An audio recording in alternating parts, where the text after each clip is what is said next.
As I was walking down the crowded street, I began to feel tired, which was weird, as I had most definitely gotten enough sleep the previous night.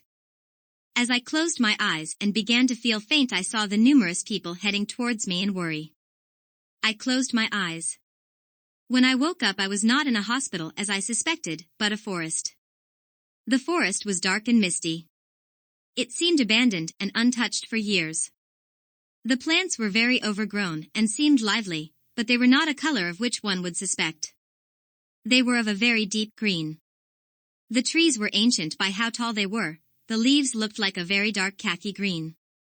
The treetops had a hole, wide enough to let in moonlight and allow myself to see the shapes and colors around me. I was in awe with the beauty, although something felt strange. Why was I here and not in a hospital? How did I get here? While I was in the middle of thought, a shadow dawned over me, one that seemed bigger than any man or woman alive. I turned to see a wolf-like figure. I screeched. Then the figure started to lean down to me, drooling like a starving hound, with a look in its eyes like it was ready for its meal. I scurried onto my feet in fear and ran as fast as I possibly could. It began to run after me. I searched for a weapon as I ran, a branch, a rock, a stick. I did not care what it was that I found, as long as I was able to protect myself. Suddenly, I found what looked to be an already made spear. For a second, I wondered what it was doing here, as I had already accepted that no one would appear to help me. I grabbed the spear and looked back to find that the wolf-like creature was right on my tail, so I got into a stance ready to fight it off. However, another creature that had wings like a dragon and legs like an eagle flew in and took it down. It then began to speak. "This is my prey this time, werewolf. I'm not letting you steal another meal," the creature spoke. I was feeling fearful, surprised and most of all confused. Why and how did that creature speak?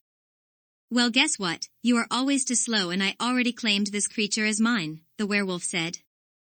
As the creatures began to argue, I took this chance to run. As I was turning around, I snapped a stick on the ground.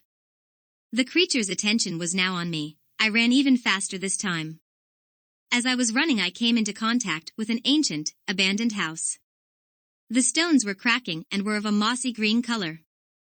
I took my chances and ran into the house only to find another human. That's what I thought they were anyway. "Who dares to come into my home?" they yelled.